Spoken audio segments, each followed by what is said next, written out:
Salut à tous et bienvenue dans cette nouvelle vidéo. Alors, on va parler aujourd'hui des résultats du troisième trimestre 2022 de Microsoft. Donc, dans la première partie, je vous montre les points importants que je retiens des résultats. Et dans la deuxième partie, on rentre plus en détail sur la performance de l'entreprise, ses indicateurs financiers, et est-ce que personnellement, je vais continuer à acheter l'entreprise.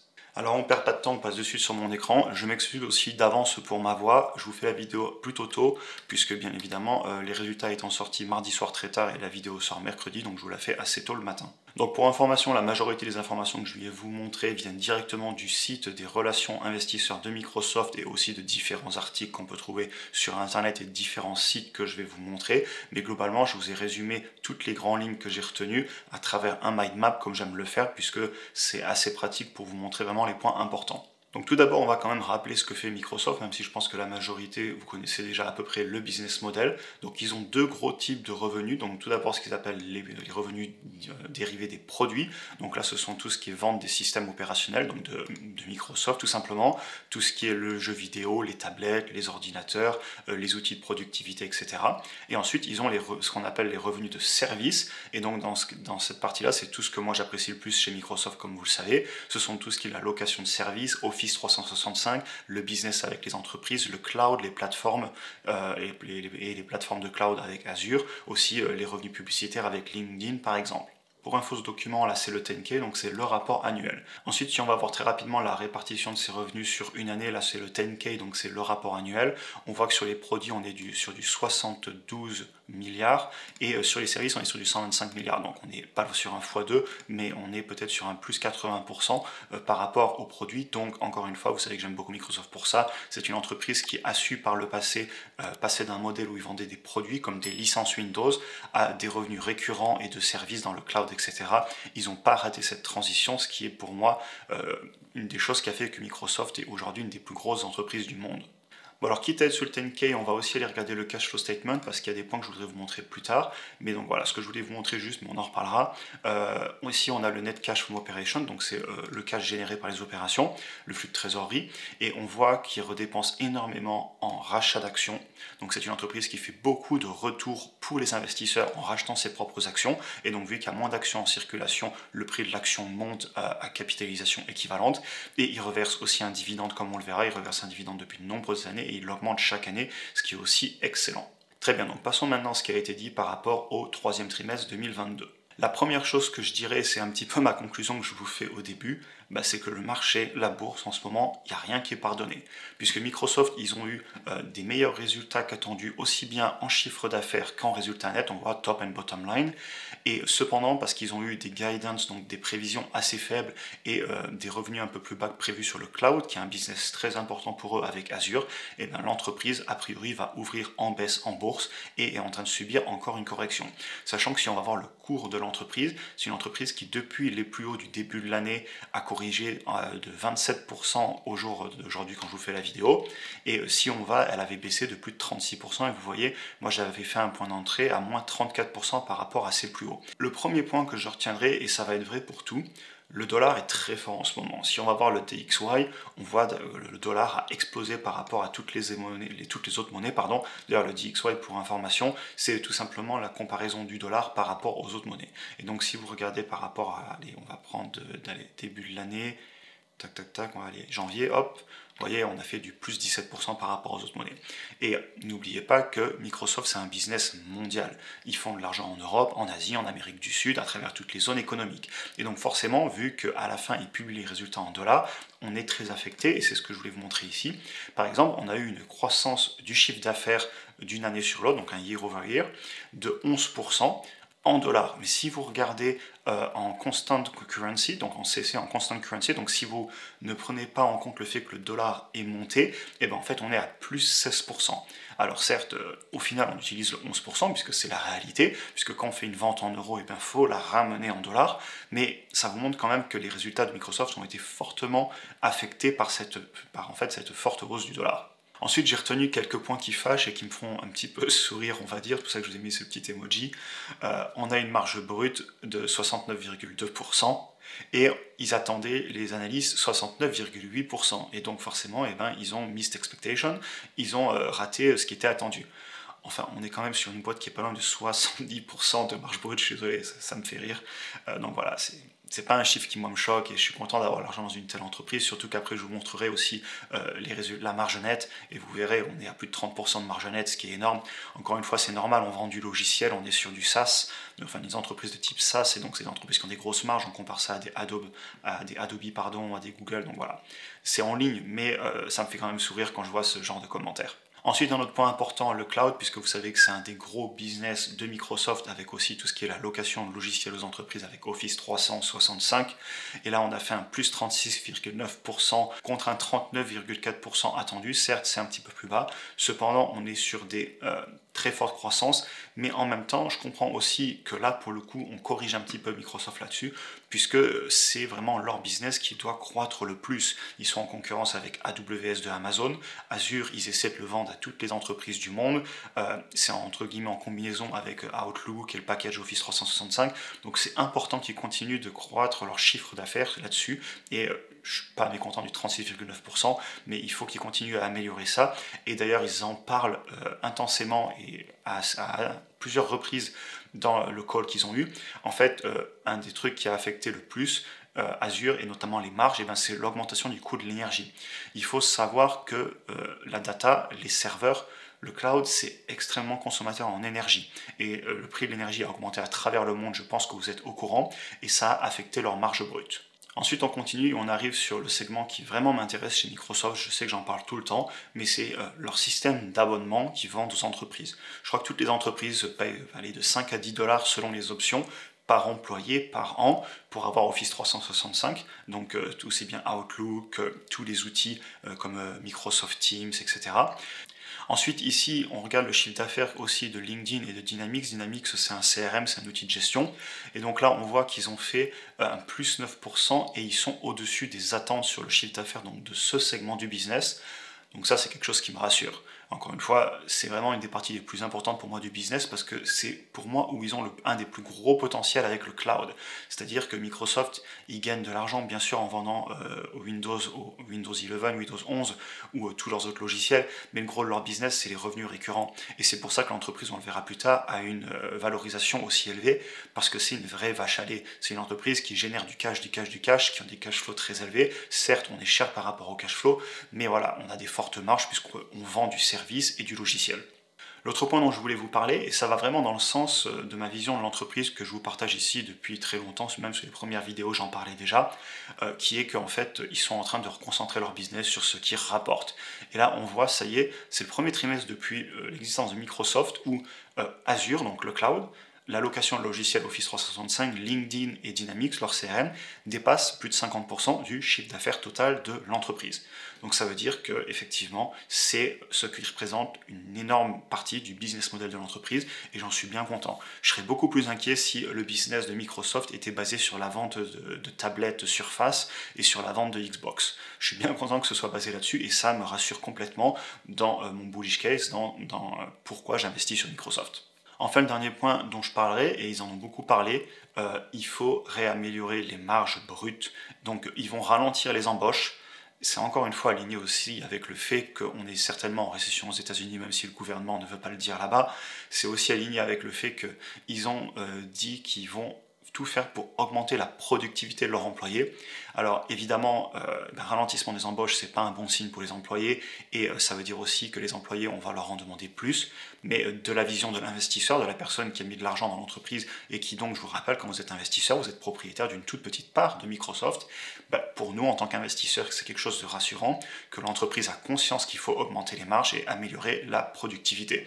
Donc voilà pour les points principaux que je voulais vraiment mentionner par rapport aux résultats. Sachez aussi que quand vous allez donc sur la page des investisseurs, vous pouvez télécharger toutes les présentations avec notamment des tableaux intéressants. Vous voyez ici où on vous récapitule les croissances, comme je vous le disais, en constant currency. D'ailleurs, ça doit être écrit juste en bas, voilà, constant currency.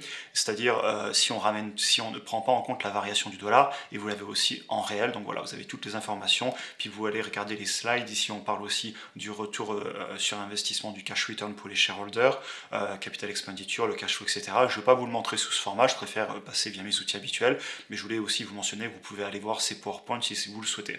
Alors on passe maintenant à la deuxième partie qui sont les indicateurs financiers de l'entreprise que j'aime regarder et on va d'abord recommencer par les revenus de l'entreprise. Donc là on regarde la croissance des revenus, donc ici depuis 2010 sur ce tableau, on voit que l'entreprise se comporte extrêmement bien depuis 2017 qu'avec des années en croissance. Ils ont eu un petit peu plus de mal dans les années 2010-2012 et c'est justement quand ils ont commencé cette fameuse transition où ils sont passés de la vente de logiciels et de one-shot sales, donc de vente en une fois, à des revenus récurrents. Et ensuite, on voit que ça a énormément amélioré leur business. Et si vous regardez ici, l'explosion du chiffre d'affaires, des revenus de l'entreprise depuis environ 10 ans.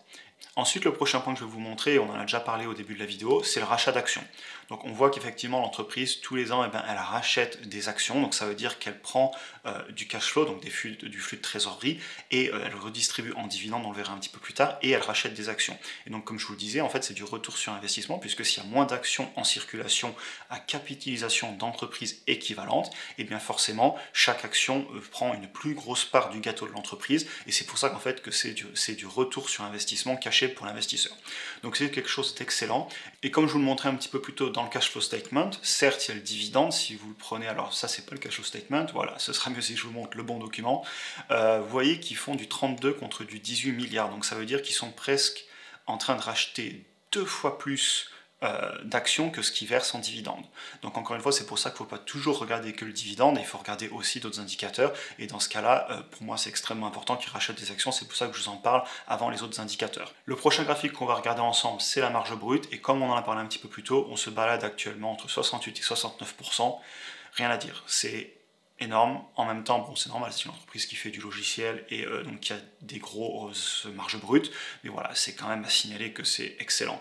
Ensuite, si on va de suite sur la marge nette, je passe rapidement, je veux pas que la vidéo dure trop longtemps, et puis, comme je vous le dis à chaque fois, là, c'est pas une analyse complète, je fais pas de projection de chiffres sur les 5-10 prochaines années, je vous fais pas un discounted cash flow, là, l'idée, c'est de vous montrer rapidement les indicateurs et de parler des résultats, et encore une fois, je vous invite à faire vos propres recherches, n'achetez pas une action parce que n'importe qui l'achète, renseignez-vous vous-même, faites votre propre recherche parce qu'au final, et je le dirai jamais assez, si vous ne savez pas pourquoi vous achetez l'entreprise, si elle baisse en bourse de 15%, vous allez paniquer, peut-être la vendre, ou vous allez mal vous sentir, donc c'est une mauvaise idée dans tous les cas. Soyez conscient de ce que vous faites, faites votre propre analyse parce que sinon, vous serez toujours dépendant des autres et c'est la pire des choses à mon avis. Bref, revenons sur les marges nettes, on voit que globalement, depuis 2019, ils sont à plus de 28-30%. Ils ont eu encore une fois ces petites difficultés, comme on le disait, quand ils ont fait leur transition dans les années 2010, 2015 ou 2012, 2016, peu importe. Et depuis, on se comporte très bien. Et personnellement, quand je vois qu'aujourd'hui, plus de 50% du business, c'est tout ce qui est les services, comme je vous le montrais un petit peu plus tôt, ben, ça ne peut que me rassurer sur cette marge nette qu'ils vont tout faire pour maintenir. En plus, ils en ont conscience puisqu'ils ont précisé que leur objectif, c'était d'améliorer leur marge en réduisant les embauches et en augmentant la productivité des employés. Ok, next, on passe au ratio de prix. Le PI, historiquement, on voit qu'on se balade, allez, depuis 5-6 ans, entre 20 et 30-40. Aujourd'hui, on est à 27, c'est élevé. Je le dis, je ne mens pas. Voilà, il n'y a rien à dire. C'est pas un PI en dessous de 20. En même temps, bah, c'est une entreprise qui a une forte croissance. Si on passe sur Finviz d'ailleurs pour regarder la croissance passée et la croissance estimée future par les analystes, on voit que sur les 5 dernières années, on a eu une croissance composée du chiffre d'affaires de plus de 15% et on prévoit une croissance des revenus nets, donc de l'earning per share, donc des résultats nets par action, de presque 15% sur les 5 prochaines années. Ce sont des croissances à 2 chiffres non négligeables. On retrouve ici nos marges très élevées et donc forcément l'entreprise à un moment elle doit justifier d'un prix élevé. Hélas, l'entreprise, c'est rare qu'elle soit pas chère, Microsoft, et on le voit ici encore une fois, mais avec la croissance qu'elle a, c'est justifié aussi et ça se comprend. Cependant, il ne faut pas oublier non plus qu'on vient de décoter, comme je vous le montrais sur le graphique, de plus de 20 à 30% selon quand est-ce que vous avez pu l'acheter, et on est quand même sur un prix qui est moins cher qu'à l'habitude, et ça se retrouve sur les graphiques et sur le prix. Donc on revient au PI, globalement, on voit qu'on est pas extrêmement cher comme on a pu l'être il y a quelques mois, mais on n'est pas non plus sur des prix beaucoup moins élevés comme on a pu l'être à l'époque. Donc globalement, l'entreprise, elle n'est pas excessivement sous-évaluée. Hélas, parce que j'aimerais en acheter plus, mais bon, il y a en même temps, on peut rien y faire, l'entreprise est de qualité, et donc forcément, elle tient son prix, même si, il faut le préciser, elle a quand même bien corrigé en bourse, comme je vous le disais. Ensuite, on passe rapidement au price to free cash flow. Vous savez que j'aime le regarder. On compare le prix de l'entreprise par rapport à son flux de trésorerie disponible, et donc en anglais le price to free cash flow. On voit que fin de l'année dernière, début de cette année, on était très élevé à plus de 40. Là, on est revenu sur des niveaux un tout petit peu plus raisonnable, on est quand même cher, il ne faut pas rêver, on est sur du 28, on n'est pas sur un 20 ou un 15 qui serait excellent pour ce type de croissance, mais on n'est pas non plus extrêmement élevé par rapport à ce type de croissance. Encore une fois, je pense que l'entreprise a un prix assez raisonnable en ce moment. Mais elle n'est pas non plus pas chère, hélas, comme je vous le disais, sinon clairement je serais en train d'en acheter beaucoup plus, même si j'en ai encore racheté il n'y a pas longtemps, mais je pourrais mettre le paquet si elle venait à corriger en bourse, on en parle à la fin. Et vous voyez qu'historiquement quand même, l'entreprise a été beaucoup moins chère par le passé, encore une fois, quand l'entreprise est entre guillemets de moins bonne qualité. Et là, si vous regardez, on est sur des niveaux de 2018, donc depuis 4-5 ans, on n'arrive pas à aller sur un price to free cash flow qui serait sous les 27-28. Passons au dernier point, c'est le dividende. Dividende qui est en augmentation depuis de nombreuses années, je crois que ça fait 19 ans. Et si on va regarder rapidement sur Thinking Alpha, on voit la croissance composée du dividende qui est de presque 12% depuis 10 ans.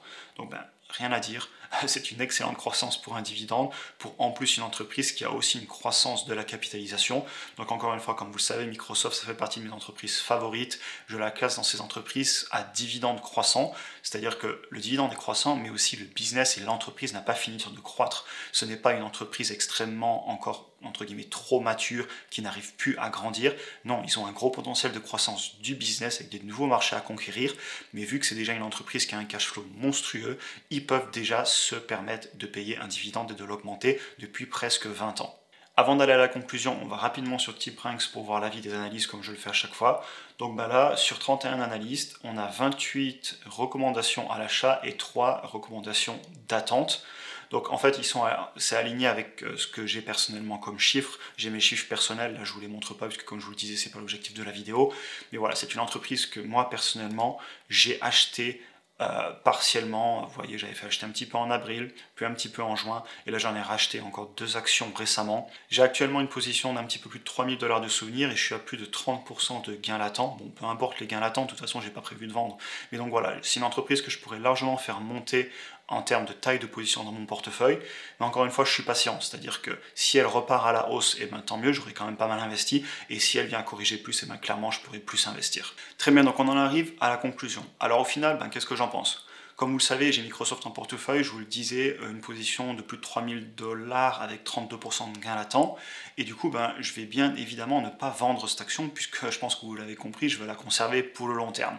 Après, j'en ai aussi déjà racheté il y a peu de temps, et comme je vous l'ai évoqué dans la vidéo, l'entreprise, sur le papier, elle est à un prix raisonnable, elle est peut-être légèrement un petit peu plus chère que ce qu'on aimerait, mais en même temps, elle a déjà corrigé de plus de 30%, et c'est une entreprise que je veux conserver pour le long terme. C'est une entreprise aussi qui a tendance à ne pas souvent corriger en bourse, donc c'est pour ça que j'ai voulu saisir l'opportunité, et comme vous le voyez, les premières actions de cette entreprise, j'ai dû les acheter en 2018 ou 2019, et quelques années plus tard, sur ces premières actions, il est un peu probable que je vienne retoucher le prix, c'est-à-dire que je serai toujours à la hausse dessus, et c'est là tout l'intérêt pour moi d'investir sur le long terme. Alors, ne jamais dire toujours, on ne sait jamais, l'entreprise peut faire faillite, mais en tout cas, sur le moyen terme, je suis assez confiant, personnellement, encore une fois, c'est mon avis sur l'entreprise. C'est une entreprise aussi qui a plus de 30% de marge nette, qui paye un dividende croissant, qui fait du rachat d'actions massif, donc elle coche beaucoup de cases qui me conviennent. Après, évidemment, comme je vous le disais, j'en garde sous le pied, c'est-à-dire que si on a une plus forte correction, je n'hésiterai pas à en acheter plus. Le dernier petit point aussi que je mentionnerai, c'est que l'entreprise, elle représente 5,7% du S&P 500. Donc sachez que c'est une entreprise sur laquelle vous êtes énormément exposé si vous avez un ETF S&P 500 et donc si vous êtes investi dans cet indice. Voilà, j'en ai fini pour aujourd'hui. Comme d'habitude, n'hésitez pas à vous abonner si vous êtes nouveau et si vous ne voulez pas rater les prochaines vidéos. Mettez aussi un petit like, ça ne fait qu'aider la chaîne et la communauté à grandir. Si vous avez des questions ou si vous avez envie de vous exprimer en commentaire, n'hésitez pas, je ferai tout ce que je peux pour vous répondre. Sur ce, comme d'habitude, je vous souhaite une excellente journée et on se voit dans la prochaine vidéo.